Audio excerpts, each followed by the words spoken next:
والدین اولاد کے حقیقی دوست و ہمدرد ہوتے ہیں۔ انہیں اپنی اولاد کی چھوٹی سے چھوٹی خواہش اور بڑے سے بڑے خواب کی تکمیل کی ہمیشہ فکر لاحق ہوتی ہے۔ وہ اپنے بچوں کی چھوٹی چھوٹی کامیابی پر خوشی سے پھولے نہیں سماتے۔ دنیا میں ماں باپ واحد شخصیتیں ہوتی ہیں جن میں اولاد کے لیے حسد کا جذبہ نہیں ہوتا۔ اکثر یہ دیکھا جاتا ہے کہ بیٹے باپ کی نسبت ماں کے زیادہ قریب ہوتے ہیں، جس کی وجہ سے یہ قرار دی جاتی ہے کہ باپ اپنے بیٹے کے سامنے پیار کا اس طرح اظہار نہیں کرتے جس طرح مائیں کرتی ہیں۔ بیٹیوں پر محبت و شفقت نچھاور کرنے والے باپ اپنے بیٹوں کو ٹھیک سے یہ بھی نہیں بتا پاتے کہ وہ ان سے کتنا زیادہ پیار کرتے ہیں۔ زبان سے محبت کا اظہار کرنے کے بجائے بیٹی کے مددگار بن کر اپنی محبت کا ثبوت دیتے ہیں، لیکن بہت سے بیٹے محبت کے اس انداز کو سمجھ نہیں پاتے، جس کی وجہ سے باپ بیٹے کے رشتے میں دوری نظر آتی ہے۔ باپ بیٹے کا تعلق بظاہر کمزور نظر آتا ہے، لیکن در حقیقت یہ سب سے مضبوط رشتہ ہوتا ہے۔ باپ کی محبت و شفقت، عنایات و خدمات، محنت، حوصلہ و ہمت کو لفظوں میں بیان نہیں کیا جا سکتا۔ باپ ایک عظیم انسان ہے۔ ماں اگر بنیاد ہے تو باپ اس بنیاد کو مضبوط کرنے کا ذریعہ ہے۔ اگر اولاد اپنے والدین کی نصیحتوں و مشوروں پر عمل پیرا رہتی ہے تو دنیا کی کوئی طاقت بھی انہیں کامیابی و کامرانی حاصل کرنے سے نہیں روک سکتی۔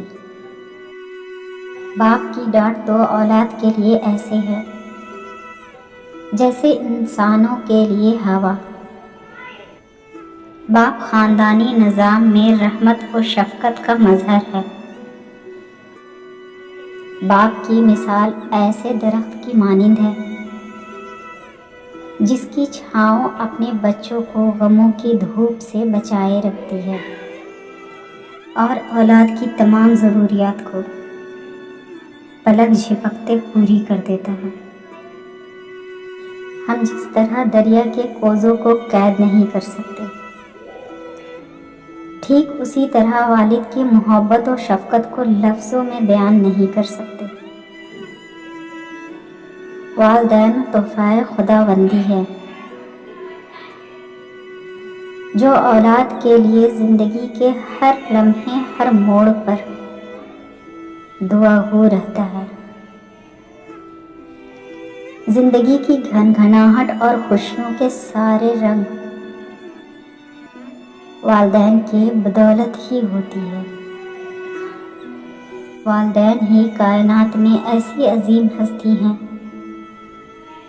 کہ جن کے اولاد پر بے شمار احسانات ہیں۔ اگر کوئی شخص ساری زندگی اپنے والدین کی خدمت کر کے ان کے احسانات کا بدلہ دینا چاہے تب بھی وہ والدین کا حق ادا نہیں کر سکتا۔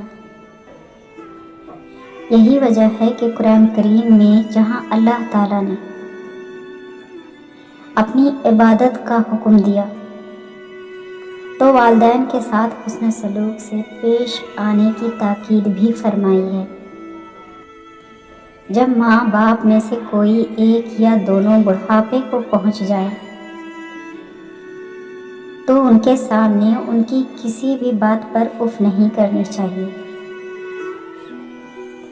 کیونکہ بڑھاپے کی عمر میں انسان عموماً چڑچڑا ہو جاتا ہے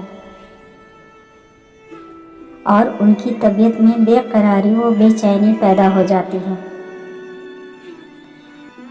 والدین کو اس کیفیت میں اولاد کی طرف سے اچھے رویے کی زیادہ ضرورت ہوتی ہے۔ اللہ تعالیٰ نے جہاں اپنی عبادت کا حکم دیا، اسی کے ساتھ یہ بھی فرمایا کہ والدین کے ساتھ حسن سلوک کرو اور اف تک بھی نہ کہو۔ والدین کی عزت و احترام دینی و دنیاوی بہتری کا سبب ہوتا ہے۔ خوش نصیب ہیں وہ لوگ جن کے سروں پر والدین کا سایہ ہے، اور سعادت مند ہے وہ اولاد جو ہر حال میں اپنے والدین کے ساتھ حسن سلوک رکھتی ہے اور ان کا احترام کرتی ہے۔ اللہ تعالی ہم سب کو اپنے والدین کے ساتھ حسن سلوک کا معاملہ عطا فرمائے۔ آمین۔